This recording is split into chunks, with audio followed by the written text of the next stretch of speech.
Rahim. Assalamualaikum warahmatullahi wabarakatuh. Waalaikumsalam warahmatullahi wabarakatuh. Alhamdulillahillazi arsala rasulahu bil huda wa dinil haq liyajhirahu ala dini kullih wa kafa billahi syahida.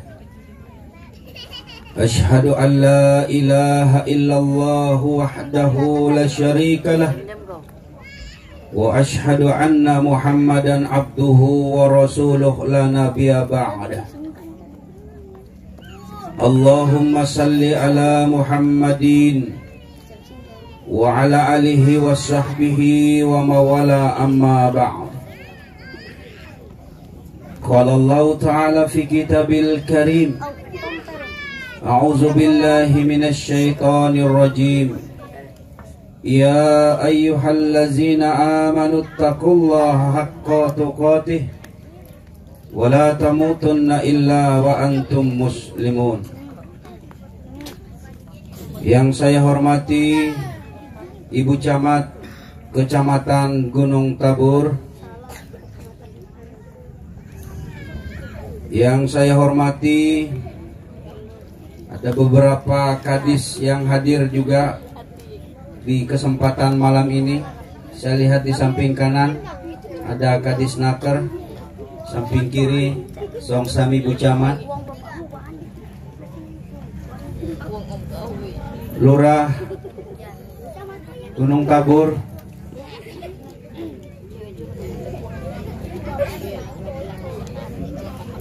ketua RT, khususnya ketua RT pelaksana peringatan Maulid Nabi besar Muhammad Sallallahu Alaihi Wasallam di lingkungan RT 5 Kelurahan Gunung Tabur, alim ulama, ustazah, Bapak Ibu, orang-orang tua kami, patuan-patuan, indah-indah, amma-amma, kula kaparais, anak-anak kaum muslimin dan muslimat yang insya Allah sama-sama dimuliakan Allah Subhanahu wa Ta'ala.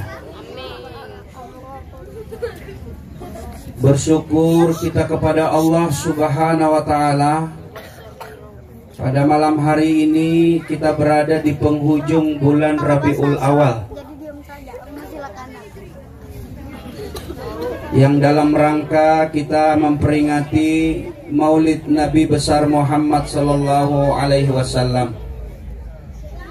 Dan rupa-rupanya malam ini doa saya terjawab.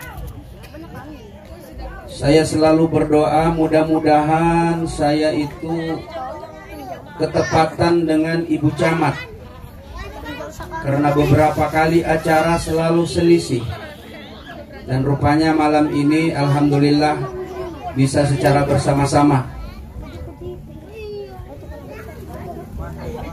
Bapak Ibu hadirin majelis yang dirahmati Allah Subhanahu wa Ta'ala, memperingati Maulid Nabi besar Muhammad Sallallahu Alaihi Wasallam yang kita peringati pada malam hari ini, dua hal yang penting terlebih dahulu ingin saya sampaikan, yang ingin kita dapatkan. Pertama, keberkahan di bulan Maulid, di bulan Rabiul Awal, di mana sosok Nabi agung, Nabi mulia, Nabi yang kita cintai dilahirkan di bulan Rabiul Awal ini. Maka keberkahannya di bulan Rabiul Awal itu yang ingin kita dapatkan, karena kelahiran Rasulullah Muhammad Sallallahu Alaihi Wasallam bukan hanya membawa keberkahan dalam satu kelompok atau kampung, tapi Allah katakan wa ma arsalnaka illa rahmatan lil alamin.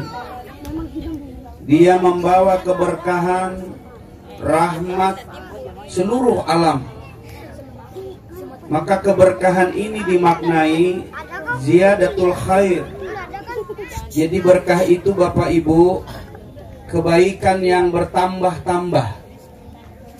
Jadi bukan karena kita uang banyak, harta yang banyak, pangkat jabatan kedudukan yang kita punya, tetapi keberkahan yang dimaksudkan adalah setiap apa yang kita punya, apa yang kita miliki, itu selalu mendatangkan kebaikan dalam hidup kita.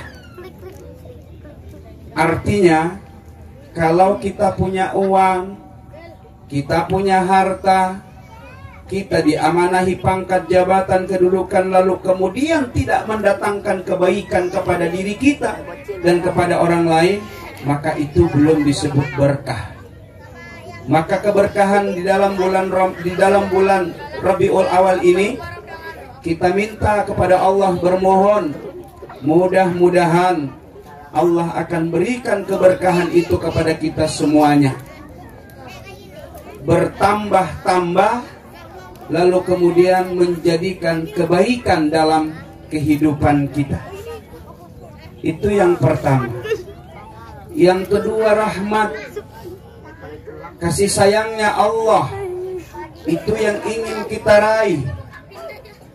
Kata Rasulullah, bukan karena amal ibadah yang kita lakukan menghantarkan kita dimasukkan ke dalam surganya Allah Subhanahu wa Ta'ala, tapi karena rahmatnya Allah yang dapat menghantarkan diri kita masuk ke dalam surganya Allah Subhanahu wa Ta'ala. Maka rahmat ini selalu kita inginkan dalam setiap pertemuan, dalam setiap perpisahan, dalam setiap keadaan. Rahmat inilah yang selalu kita minta kepada Allah Subhanahu wa Ta'ala. Kalau keberkahan dan rahmat berkumpul, insya Allah itulah sesungguhnya apa yang menjadi inti daripada perjalanan hakiki kehidupan manusia di permukaan bumi ini. Maka kita selalu berdoa kepada Allah Subhanahu wa Ta'ala, mudah-mudahan keberkahan dan rahmat Allah Subhanahu wa Ta'ala selalu meliputi kehidupan kita, baik kita saat ini di dunia, dan mudah-mudahan sampai kelak nanti akhir hayat hidup kita di akhirat. Ibu camat, Bapak Ibu majelis yang dirahmati Allah Subhanahu wa Ta'ala, adik-adikku, anak-anakku sayang, bisa lihat ke sini ya. Tidak lama, 30 menit. Siap ya? Jangan berbicara dulu, Bah.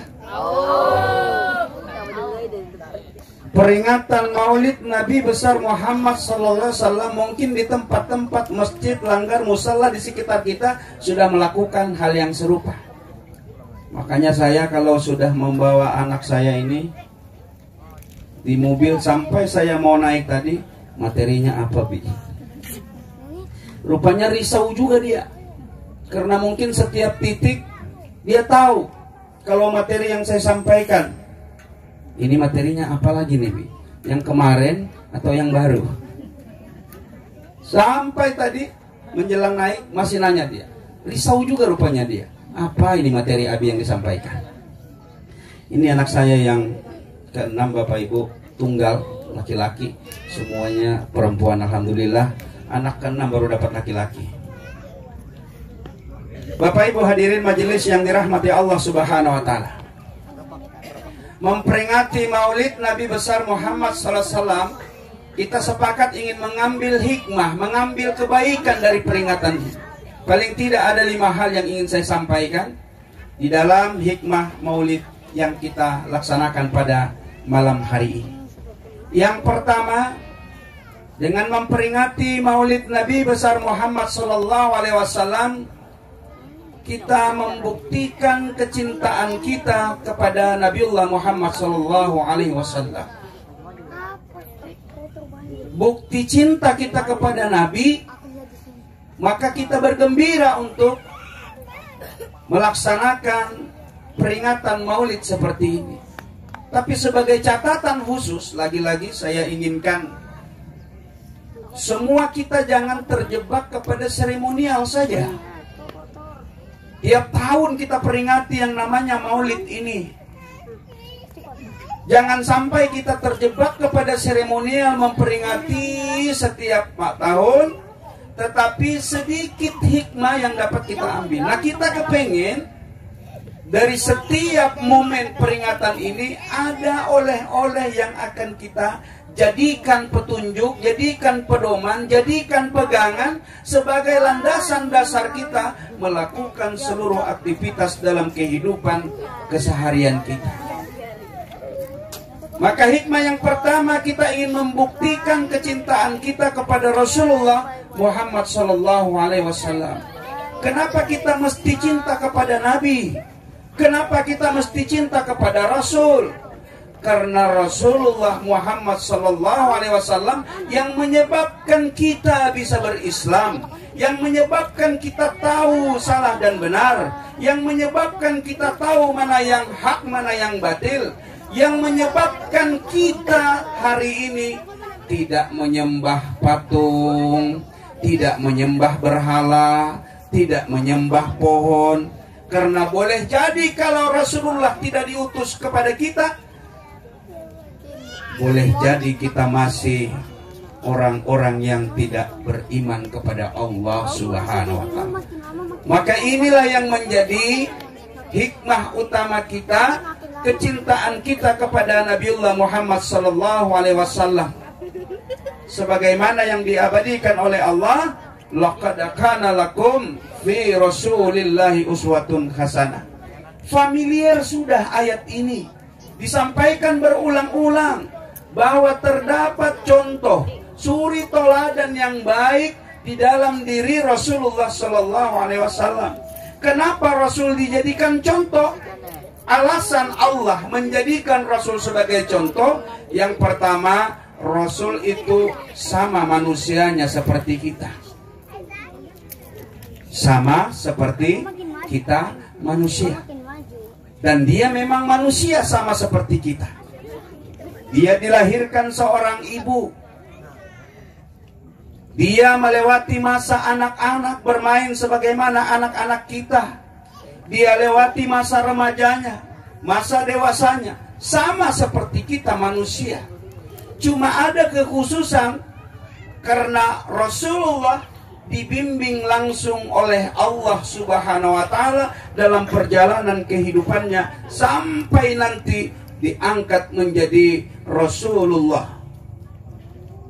Jadi yang menjaga, membimbing, merawat adalah Allah Subhanahu wa Ta'ala yang menjaga langsung. Kenapa? Karena dia dilahirkan dalam keadaan yatim. Berarti dia tidak pernah mengenal dan tidak pernah tahu siapa ayahnya. Karena dia dalam kandungan, dia sudah ditinggal oleh sang ayah. Nanti umur 6 tahun, lalu kemudian ibunda tercinta meninggal. Artinya, usia-usia anak-anak, Rasulullah sudah dalam kondisi yatim piatu. Pamannya, kakeknya, yang juga sebagai pengasuh, itu pun pelan-pelan diambil oleh Allah.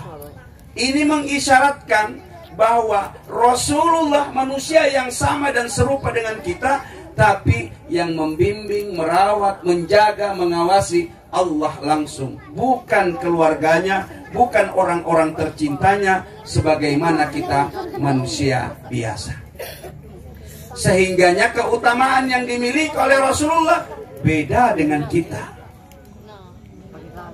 Diabadikan oleh Allah dia sebagai suri toladan, sebagai contoh yang baik, karena dia memang memiliki keutamaan-keutamaan.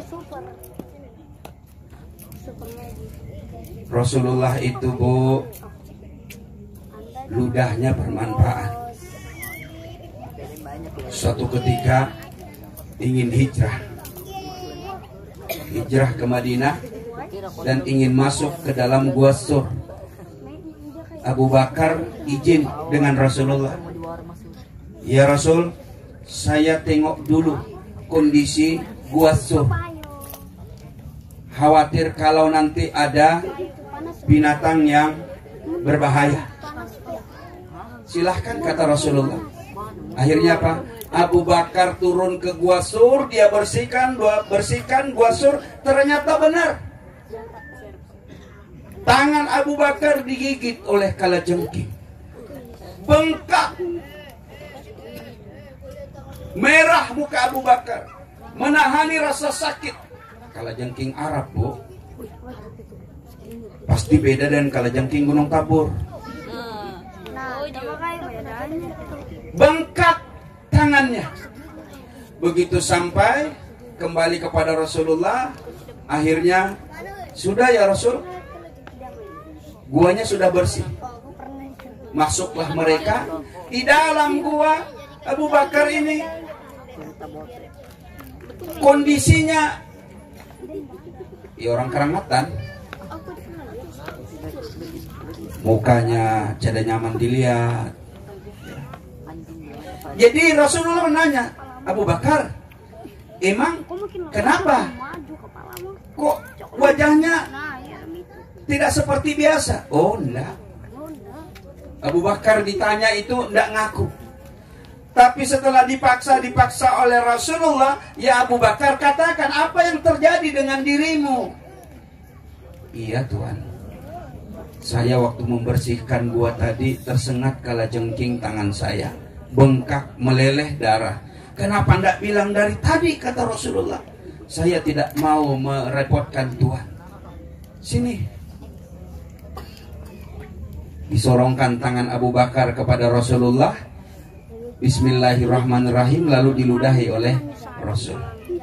Seketika bengkak, rasa sakit hilang Bapak Ibu.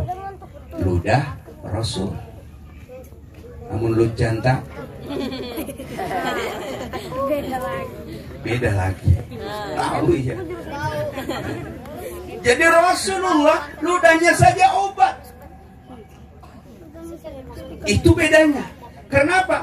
Karena disitulah keutamaan yang dimiliki oleh Rasulullah SAW. Di masa anak-anaknya dalam riwayat menjelang masa remaja, sebagaimana pemuda-pemuda yang lain yang selalu membuang waktu dengan sia-sia. Apa yang terjadi? Rasulullah itu ditidurkan, sehingga tidak mengikuti pemuda sebagaimana pemuda kebanyakan. Ditidurkan sampai terlelap, sampai siang, sehingga dia tidak terlibat dengan apa yang dilakukan pemuda masanya. Siapa yang melakukan ini? Allah yang memelihara dan menjaganya. Nah Bapak Ibu hadirin majelis yang dirahmati Allah Subhanahu wa Ta'ala, maka kecintaan kita kepada Nabiullah Muhammad SAW, banyak riwayat, banyak sirah yang menjelaskan, maka keimanan kita, cinta kepada Rasulullah, cinta kepada Nabi adalah merupakan satu kewajiban yang mesti kita lakukan. Bagaimana bentuk kecintaan? Boleh jadi salah satunya dengan memperingati Maulid Nabi besar Muhammad SAW seperti ini. Tapi lagi-lagi saya ingatkan, tidak terjebak kepada seremonial, tetapi kita mengambil hikmah bagaimana meneladani kehidupannya Rasulullah Muhammad SAW. Bapak Ibu hadirin majelis yang dirahmati Allah Subhanahu wa Ta'ala, karena Allah sudah menjadikan contoh dalam kehidupan kita. Alasan yang pertama tadi bahwa dia manusia sama seperti kita. Karena kalau kucing, Bu, lalu kemudian kita contohkan misalnya anjing, maka akan nggak nyambung. Betul kan, Bu? Unjai disuruh menurut kuyuk. Dapat gak kira-kira? Tidak dapat. Manuk suruh apa? Itik nggak bisa. Jadi beda. Makanya harus sejenis. Ini alasan Allah kenapa Rasulullah jadikan contoh. Sama seperti kita manusianya. Bahkan dalam masa kehidupannya sejak kecil, dia sudah dalam keadaan yatim piatu. Artinya Bapak Ibu, sama seperti manusia seperti kita. Cuma itu lagi yang menjadi catatan kita, bahwa Rasulullah diberikan keutamaannya, sehingga inilah yang menyebabkan pantasnya Rasulullah untuk dijadikan contoh dan teladan dalam kehidupan kita. Yang kedua, Bapak Ibu, setelah kita mencintai dan membuktikan rasa cinta itu, maka bukti cinta yang kita lakukan, semakin kita cinta, semakin banyak pula kita menyebut siapa yang kita cinta. Maka dalam konteks kita cinta kepada Rasulullah, Jibril berdoa, membisikkan kepada Rasulullah sendiri. Kata Jibril, celaka manusia yang ketika disebut namamu, lalu kemudian tidak berselawat. Artinya, orang-orang yang tidak mau berselawat kepada Rasulullah itu termasuk orang-orang yang celaka.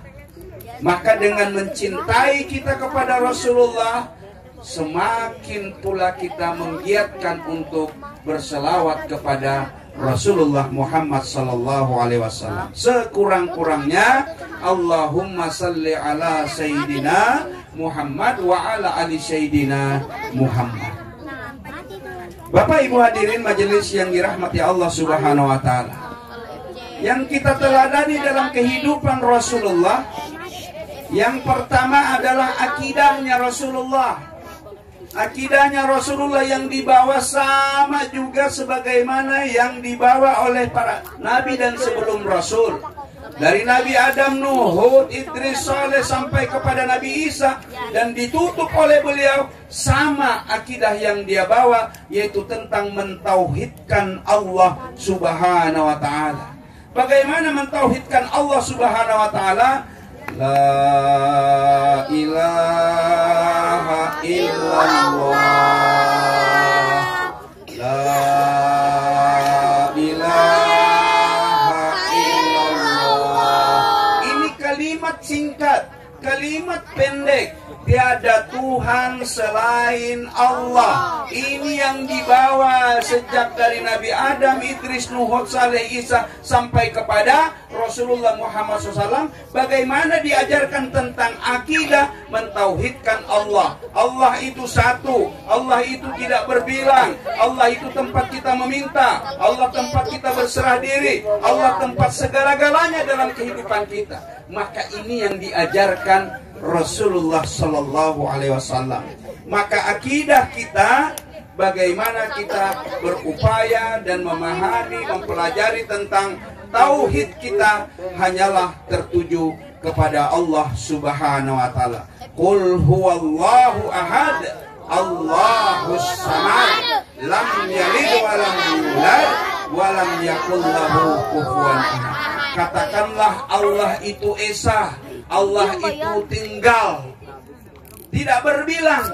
Allahus samad, Allah tempat bergantung segala sesuatu. Nah Bapak Ibu hadirin majelis yang dirahmati Allah Subhanahu wa taala, maka akidah yang ditanamkan oleh Rasulullah kepada para sahabat ini membuktikan akidah daripada para sahabat yang dibina oleh Rasulullah sangat luar biasa. Kita sering dengar bagaimana Bilal bin Rabah. Bilal bin Rabah ini sahabat Rasulullah yang dimerdekakan oleh beliau. Begitu diketahui oleh majikannya bahwa dia agama Muhammad, ini Bilal bin Rabah disiksa oleh rajanya atau tuannya atau majikannya. Siksaan apa yang dilakukan oleh majikannya kepada Bilal bin Rabah? Bilal bin Rabah diseret di padang pasir, ditindis batu yang keras, di bawah terik matahari. Supaya apa? Supaya Bilal bin Rabah ini tidak mengakui tentang ketuhanan Allah Subhanahu wa taala. Disuruh untuk tidak mengakui Allah sebagai Tuhan. Tapi Bilal bin Rabah kekeh, berupaya sekuatnya dengan keyakinannya, hanya menyebutkan ahad, ahad, ahad. Semakin disiksa, semakin dipukul, semakin lelah Al-Gujo yang memukul dia. Bahkan sampai mengatakan kepada Bilal bin Rabah, Engkau mengaku saja walaupun hanya dengan lisanmu, hatimu tidak. Tetap saja Bilal bin Rabah tidak mau. Dia hanya mengucapkan ahad, ahad, ahad. Sebagai bentuk apa? Pengakuan Allah sajalah Tuhannya. Makanya Bilal bin Rabah kita kenal dengan sahabat yang terdekat dengan Rasulullah Sallallahu Alaihi Wasallam, yang ketika masa hidup Rasulullah hidup dengan Rasulullah secara berdampingan. Dan bahkan Bilal bin Rabah kita kenal dengan sahabat yang pertama kali mengumandangkan azan untuk memanggil daripada pelaksanaan ibadah sholat. Itu bukti betapa akidah yang ditanamkan kepada para sahabat dan generasi para tabi'in yang terus menerus sebagai bukti nyata. Kalau sudah akidah sekali la ilaha illallah, sampai akhir hayat hidup kita tetap la ilaha illallah. Itu yang kita kehendaki. Jangan sampai kita tergoda dengan apa yang menyebabkan kabur nilai dan pemahaman kita terhadap keyakinan kita Allah satu-satunya Rabb, Allah satu-satunya Tuhan. Bapak Ibu hadirin majelis yang dirahmati Allah Subhanahu wa taala. Itu ya akidah yang kita teladani. Jadi tidak ada campur daripada keyakinan kita selain kepada Allah Subhanahu wa taala. Yang kedua Bapak Ibu, yang mesti kita teladani adalah ibadahnya Rasulullah. Ibadahnya Rasulullah kita kenal bahwa Rasulullah itu diceritakan sholatnya saja sampai bengkak kaki beliau.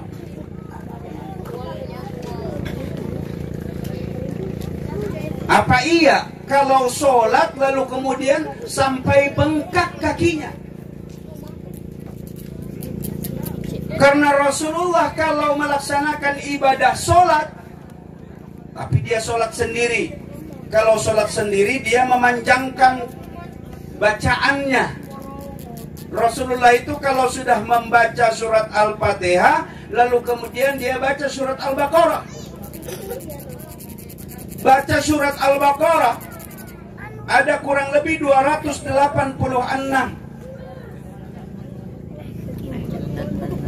Di ujung-ujung surat Al-Baqarah ternyata Rasulullah belum juga ruku. Dia lanjut ke surat Ali Imran Bapak Ibu.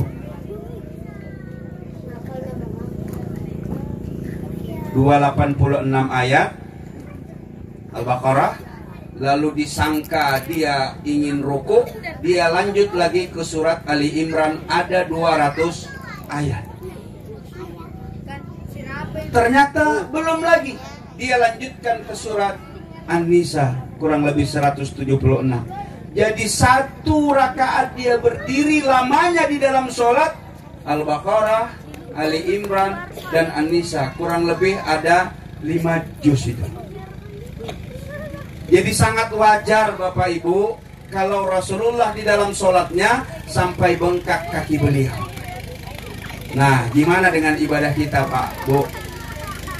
Kita kalau sudah mau sholat, apalagi taraweh, kita cari imam yang kira-kira super kilat. Kita cari kira-kira imam yang serba cepat. Kita cari imam yang kira-kira cepat tuntas. Kalau sudah panjangan sedikit imam, pasti kita tidak mau lagi kita berimam kepada imam yang panjang-panjang. Walaupun juga Rasulullah mengisyaratkan kalau jadi imam itu tidak boleh panjang-panjang. Tapi jangan juga kependekan. Kita sukanya ayat langganan, kul-kulan, kul yal kafirun, kul huwallahu ahad, kul a'udzu birabbil falaq, kul a'udzu birabbin nas. Itu saja. Tapi Rasulullah bagaimana dia memberikan contoh yang tidak hanya sekedar memberi, tetapi sekaligus dia menjadi contoh. Hari ini kan yang susah di kita itu menjadi contoh, Bapak Ibu. Memberi contoh mudah. Nah, talanak maghrib ini sayang. Mandi dan kita cepat-cepat. Mandi. Kalau mengaji di masjid, cepat dan kita wudu. Anak-anak kita itu mandi, siap-siap ke masjid, rame-rame ya di masjid. Nah kita duduk-duduk di punrajan. Amanya numanyur ini duduk-duduk. Makanya memberi contoh itu gampang, tapi menjadi contoh itu yang susah. Nah Rasulullah di dalam dirinya tidak hanya sekedar memberi contoh, tapi dia sekaligus menjadi contoh. Bagaimana Rasulullah mencontohkan sholat malamnya sampai bengkak kaki beliau karena lama berdiri di dalam sholat. Nah Bapak Ibu hadirin majelis yang dirahmati Allah Subhanahu wa Ta'ala, ibadah yang dilakukan oleh Rasulullah, padahal Rasulullah sudah dijamin masuk surga. Salah dan dosanya di masa yang akan datang sudah terampuni oleh Allah. Sampai-sampai istri tercinta Aisyah radhiyallahu an mengatakan kepada beliau, "Bang, ndak usah kau kaya-kaya sampai yang muda itu tuh. Kau kan telah dijamin masuk surga. Nggak usah kau kaya-kaya sambayangmu sampai bantat batis semua tuh." Tapi apa kata Rasulullah? Yang aku kepengen, sekalipun aku sudah dijamin masuk surga, tapi aku ingin disebut abdan syakura. Aku ingin disebut hamba yang pandai bersyukur. Alangkah indahnya kalau aku sudah dijamin masuk surga, tapi aku tetap bersyukur kepada Allah Subhanahu wa Ta'ala. Coba lihat Rasulullah memberikan contoh dan menjadi contoh sekaligus kepada kita. Kalau hari ini kita diberikan kenyamanan-kenyamanan, diberikan kenikmatan-kenikmatan, syukuri Bapak Ibu. Syukuri apa yang ada diberikan oleh Allah kepada kita. Bersyukur itu yang mudahnya jangan pernah melihat ke atas. Kalau kita ingin bersyukur lalu melihatnya ke atas itu bukan kita melihat atap pula, bukan melihat langit, tapi melihat keadaan secara ekonomi, secara status sosial, secara pekerjaan dan lain sebagainya. Orang-orang yang di atas kita jangan ditengok itu. Karena kalau kita membanding-bandingkan gaji orang besar, pangkat jabatan kedudukannya tinggi, dia orang populer, orang yang terhormat, lalu kita lihat, nggak bisa kita menjadi orang yang bersyukur. Atau mungkin harta orang yang lebih banyak itu yang kita lihat, kenyamanan-kenyamanan dan kasat mata, bagaimana orang-orang di sekitar kita secara ekonomi lebih dari kita, itu yang kita lihat, itu yang kita perhatikan, maka sulit kita untuk bersyukur kepada Allah Subhanahu wa Ta'ala. Bahkan itu yang menyebabkan kita stres. Sering kita dengarkan, kalau tetangga beli mobil, pusing kita. Ganti TV baru besar pulang, nangak kepala. Motornya berganti-ganti, HP enggak 2 bulan ganti lagi. Jangan dilihat, karena itu rezekinya sudah orang, diatur oleh Allah. Setiap apa yang kita miliki ini Allah sudah takdirkan seperti itu. Kadar dan ketentuan yang sudah ditetapkan oleh Allah kepada diri kita itu sudah tertulis masing-masing. Saya ingat ketika lomba ini, saya ulang lagi nih, pernah saya sampaikan dulu dengan Pak Ilham ini. Kan Bu Camat juga mungkin lah, lomba MTQ. Nah, tahukah Bapak, setiap MTQ itu saya semangat ikut Pak. Padahal kapasitas membaca, kemampuan membaca betul-betul tidak ada guru. Guru dari loncat ke sini, loncat ke sini, loncat ke sini. Beda dengan teman-teman yang seusia saya, termasuk Pak Ilham waktu itu. Jadi waktu tingkat anak-anak itu saking semangatnya mau ikut, tidak pernah dinilai. Ada sekali saya ikut, yang penting tampil, tidak dinilai oleh Dewan Juri. Bayangkan itu Pak, saking kepengennya itu. Ya. Saya ingat di MTQ Batu-Batu, entah tahun berapa itu, yang jelas saya masih anak-anak lah. Jadi ternyata saya tampil membaca, ya Yuri istirahat. Lampunya itu langsung tiga-tiga nyala. Nggak perlu lagi pakai kode-kode kuning, merah, apa, hijau, nggak ada. Jadi langsung tiga-tiga nyala, terus saya ngaji. Kebetulan orang tua saya juga dulu itu panitia, jadi ada rekomendasi lah yang penting tampil. Saking semangatnya. Nah setelah tahun berikutnya akhirnya terdaftar juga, tapi dengan kapasitas yang sangat-sangat tidak sama dengan teman-teman yang lain. Kalau Pak Ilham ini juara 1 terus, ya saya alhamdulillah dapat itu harapan 3, harapan 4 kah itu, pokoknya ujung-ujungnya lah. Paksa menyangkut saja. Nah, alhamdulillah kan, ternyata kita lihat kemampuan setiap orang itu diberikan oleh Allah beda-beda. Makanya Bapak Ibu mensyukuri nikmat yang diberikan oleh Allah. Apa yang ada dengan kita syukuri, karena dengan mensyukuri nikmat yang ada Allah janji akan tambah. Tapi begitu kita kufur, kita ingkar, azabku kata Allah sangat pedih. Jangan kalau kita mau bersyukur melihat yang ke atas, lihat ke bawah. Ternyata di sekeliling kita, saudara, tetangga, teman, boleh jadi banyak yang tidak seberuntung kehidupan kita. Banyak Bapak Ibu, banyak sekali. Mungkin kita merasa hari ini yang paling, tapi ternyata masih banyak di bawah kita. Maka dengan kondisi seperti itu, itulah yang menyebabkan kita menjadi orang yang pandai bersyukur kepada Allah Subhanahu wa Ta'ala. Ini yang diajarkan oleh Rasulullah.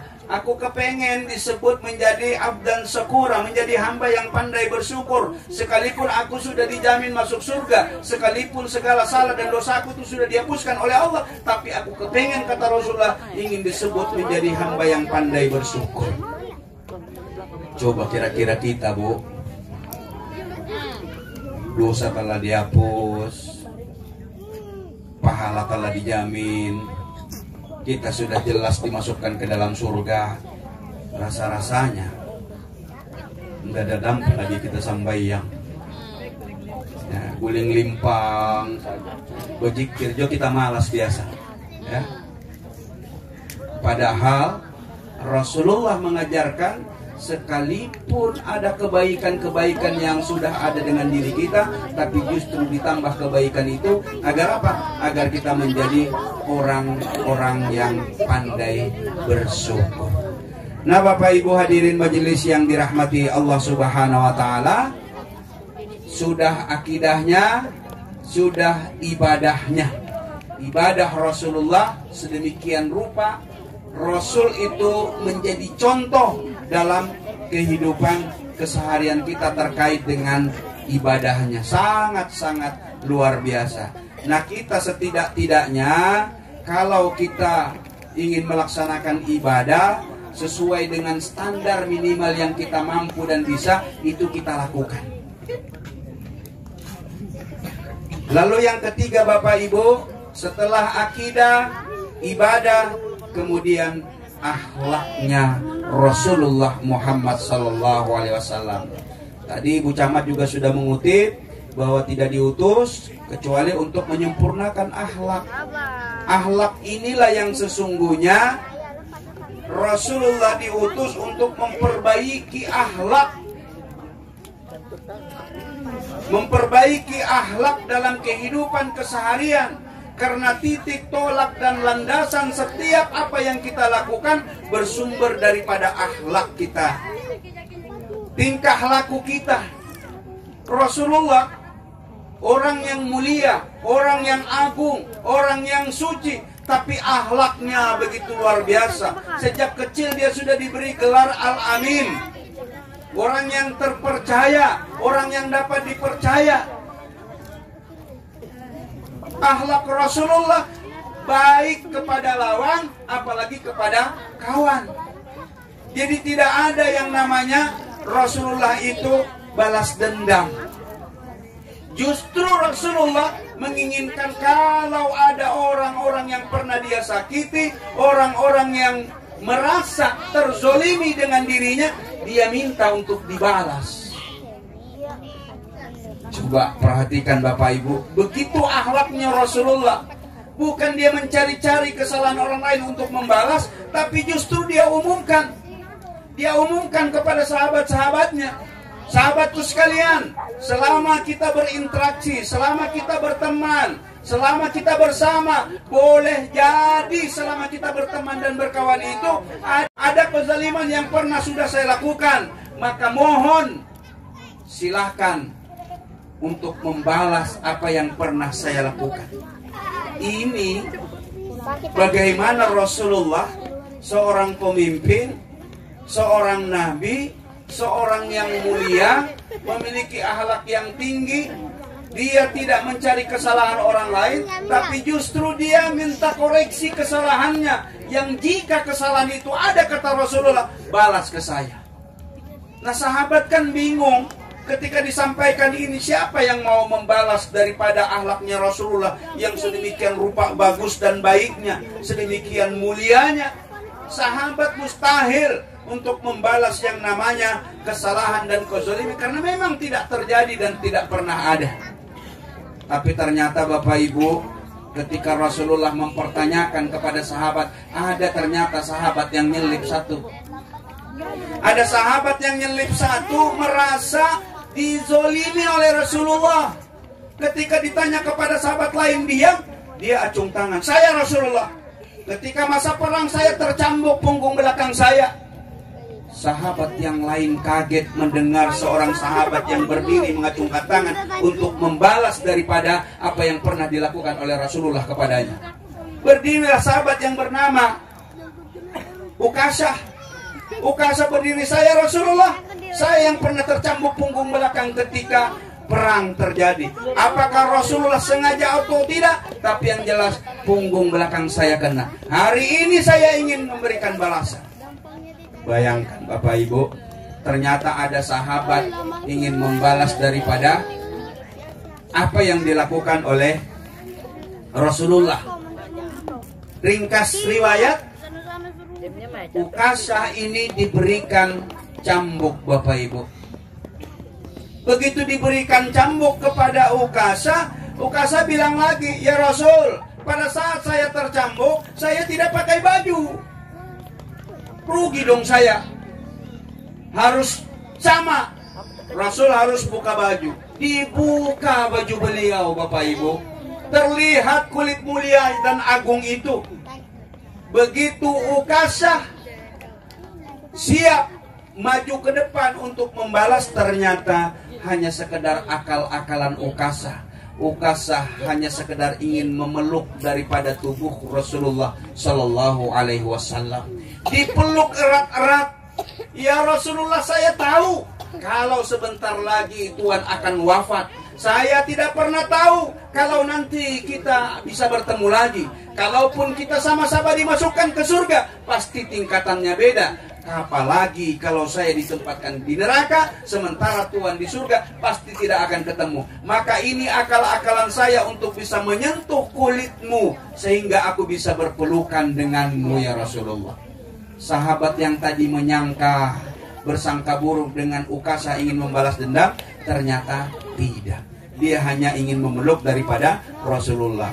Maka kata Rasulullah, sahabat-sahabatku sekalian, kalau kalian ingin melihat penghuni surga, tirulah Ukasah, karena begitu besarnya cintanya kepada aku.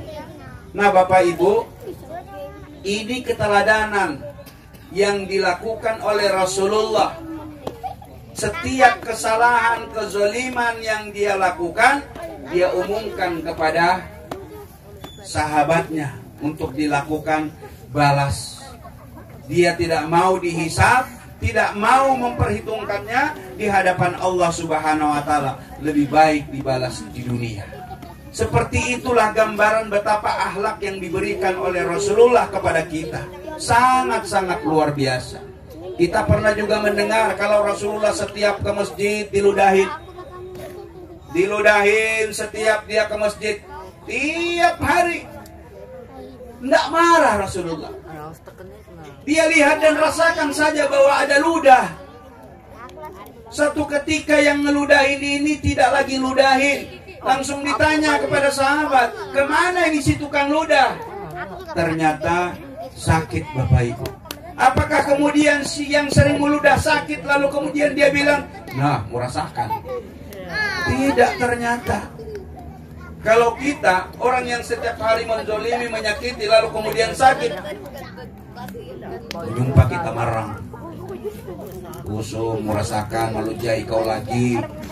Tapi Rasul tidak Bapak Ibu. Rasulullah itu pulang ke rumah, ketemu sang istri, adakah makanan? Kalau ada makanan bungkuskan, datang dan menjenguk kepada orang yang meludahi. Dalam riwayat, orang yang ditengok ini, sementara teman-temannya tidak ada satupun yang menjenguk, hanya Rasulullah yang selalu diludahi, itu yang pertama kali menjenguk. Dalam riwayat akhirnya yang si tukang ludah ini bersyahadat kepada Rasulullah SAW. Ini akhlak yang dilakukan oleh Rasulullah. Ada lagi orang yang ketika dia tawaf mau membunuh, sudah siap pisau. Tawaf putar pertama lolos, putar kedua belum bisa, putar ketiga tidak bisa juga. Rasulullah tahu kalau ini orang akan membunuh beliau. Begitu posisi dia ingin menikah, Rasulullah tangkap basah. Tangkap basah itu apa bola? Ya itu tangkap basah lah. Jadi demi itu anak membunuh, ketahuan. Menyapa itu kira-kira supannya. Begitu diketahui dia ingin membunuh, ketangkap basah oleh Rasulullah. Rasulullah nanya, kenapa? Tidak apa-apa Rasulullah. Saya tahu kata Rasulullah kalau kau ingin membunuh aku. Benar kan? Iya Rasulullah. Coba bayangkan, orang yang jelas-jelas mau membunuh lalu ditanya, dan setelah diverifikasi oleh Rasulullah benar dia ingin membunuh, Rasulullah apa bilang? Lain kali jangan diulangnya, sekarang pulanglah engkau. Ya Allah ya Rabbi, bagaimana akhlaknya Rasulullah memberikan contoh, menjadi contoh yang ketika dia ingin dibunuh lawan, dibunuh musuh, lalu kemudian dia mengetahui dan ternyata dia maafkan Bapak Ibu. Nah, akhlak kita dalam keseharian sebagaimana yang diajarkan oleh Rasulullah, afina anin nas, kita juga mau dan bisa memaafkan kesalahan orang lain yang bersalah dengan kita. Bapak Ibu hadirin majelis yang dirahmati Allah Subhanahu wa taala, yang terakhir sudah akidah, ibadah, akhlak, lalu kemudian muamalahnya. Bagaimana Rasulullah hidup di dalam lingkungan sekitarnya. Ya alhamdulillah kita di Gunung Tabur ini masih kental rasa kekeluargaannya, rasa kebersamaannya. Kita bersyukur pemimpin kita, orang-orang kita, orang benua, orang yang satu bahasa dan mengerti apa keinginan dan maunya kita. Itu yang mesti kita syukuri Bapak Ibu. Kalau sudah orang yang lain dalam arti yang tidak nyambung dengan kita, itu sulit bahasanya. Di sini Al-Quran, di sini Allah mengajarkan bagaimana sholat berjamaah. Sholat berjamaah itu yang punya kriteria imam, pemimpin. Kalau makmum tidak butuh kriteria, apa saja boleh jadi makmum. Tapi bicara tentang imam, bicara tentang pemimpin, itu harus ada kriterianya. Ini mengajarkan kepada kita bahwa ketika pemimpin baik, pemimpin bagus, lalu kemudian fasih di dalam membaca, kepahaman di dalam ilmunya, itu akan lebih mudah dan nyambung dengan masyarakatnya. Seperti itulah sholat mengajarkan. Kalau misalnya imam sholat saja tidak memahami dari apa yang dia baca, dari apa yang dia pimpin, maka akan sulit. Disinilah yang disebut dengan fasih. Kalau tidak fasih, mundur dulu. Kalau tidak bisa paham, mundur dulu. Disitulah kriteria daripada yang diajarkan tentang sholat terkait dengan kepemimpinan. Nah, Bapak Ibu hadirin majelis yang dirahmati Allah, mudah-mudahan kita mampu dan bisa meneladani kehidupan Rasulullah. Memang jauh panggang dari api, tapi setidak-tidaknya ada upaya dan ikhtiar kita lakukan lewat momen Maulid seperti ini. Mari dengan bersalawatnya kita kepada Rasulullah, implementasikan salawat ini dalam bentuk ruku dan sujudnya kita kepada Allah Subhanahu wa taala, yaitu bersalawat sebagaimana yang diajarkan ketika kita melaksanakan ibadah salat. Allahumma salli ala Sayyidina Muhammad wa ala ali Sayyidina Muhammad kama shallaita ala Ibrahim ala Ibrahim wa barik ala Muhammad wa ala Muhammad kama barakta ala Ibrahim ala Ibrahim innaka Hamidum Majid. Sekurang-kurangnya kita berselawat 5 kali dalam sehari semalam, 11 kali dalam 17 rakaat kita lakukan.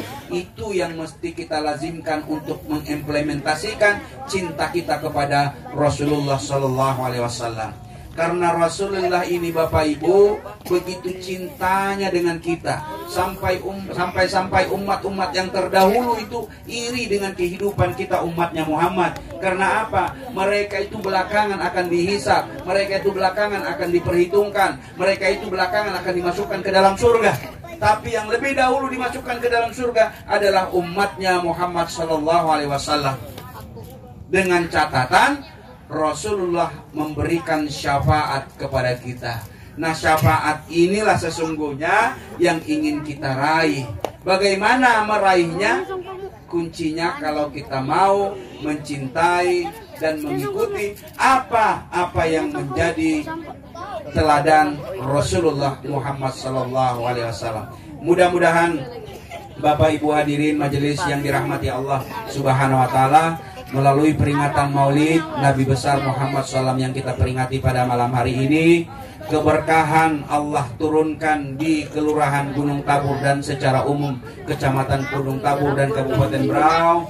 Para pemimpinnya, Bu Camat dan seluruh staf diberikan kemudahan di dalam menjalankan amanah ini, dan masyarakatnya juga menjadi masyarakat yang santun, masyarakat yang berakhlakul karimah, masyarakat yang soleh dan soleha, dekat kepada Allah, mencintai kepada Rasul, sehingga apa? Keberkahan ini dapat kita miliki karena Allah janji kalau kita beriman dan bertakwa kepada Allah, maka Allah akan turunkan keberkahan kepada kita. Mari kita berdoa, munajat kepada Allah Subhanahu wa taala. Mudah-mudahan Allah akan memberikan kebaikan dan keberkahan daripada peringatan Maulid Nabi besar kita pada malam hari ini. Al-Fatihah. A'udzubillahi minasyaitonirrajim. Bismillahirrahmanirrahim. Alhamdulillahirabbil alamin. Arrahmanirrahim. Maliki yaumiddin. Iyyaka na'budu wa iyyaka nasta'in. Ihdinas siratal mustaqim. Siratal ladzina an'amta 'alaihim ghairil maghdubi 'alaihim waladdallin. Amin ya Allah. Amin. Bismillahirrahmanirrahim. Alhamdulillahi rabbil alamin. Hamdan ni'amahu wa yukafi mazidah. Ya Rabbana lakal hamdu kama yanbaghi li sultanik. Allahumma salli ala Muhammad wa ala sayyidina Muhammad. Allahumma rabbana taqabbal minna salatana wa siyamana wa qiyamana wa raqadana wa sujudana wa taqwadan tam ya Allah ya rabbal alamin. Ya Allah ya Rabbi ya Tuhan kami, malam ini kami memperingati Maulid Nabimu Nabi Muhammad sallallahu alaihi wasallam.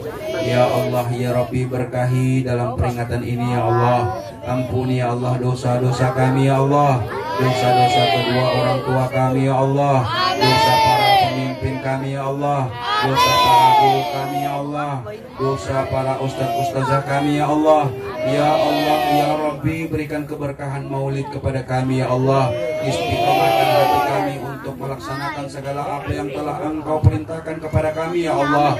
Ya Allah ya Rabbi, jadikanlah kami masyarakat warga Gunung Tabur warga yang istiqomah, warga yang selalu mencari keridhaan-Mu ya Allah. Ya Allah ya Rabbi, jadikanlah anak-anak kami anak soleh dan soleha ya Allah, bermanfaat bagi orang tua, bagi agama, negara dan bangsa. Ya Allah ya Rabbi, kuatkanlah hati-hati kami ya Allah untuk mampu menerima kebenaran. Ya Allah ya Rabbi, jauhkanlah kami ya Allah dari kebatilan dan kesalahan. Allahumma inna nas'aluka salamatan fid din wa afiyatan fil jasad wa ziyatan fil ilmi wa barakatan fil rizqi wa taubatan qablal maut wa rahmatan indal maut wa maghfiratan ba'dal maut. Allahumma hawwin 'alaina fi syarqatil maut wa najih 'indal hisab. Rabbana hab lana min azwajina wa dzurriyyatina qurrata a'yun waj'al muttaqina imama. Rabbana atina fid dunya hasanah wa fil akhirati hasanah. Subhanaka rabbika rabbil izzati amma yasifun mursalin walhamdulillahi rabbil alamin. Bapak Ibu, Indah Amat, Ulaka Perais, mohon maaf jika ada penyampaian-penyampaian kami yang kurang berkenan. Sekali lagi kami mohon maaf dari lahir dan batin. Wabillahi taufiq wal hidayah. Assalamualaikum warahmatullahi wabarakatuh.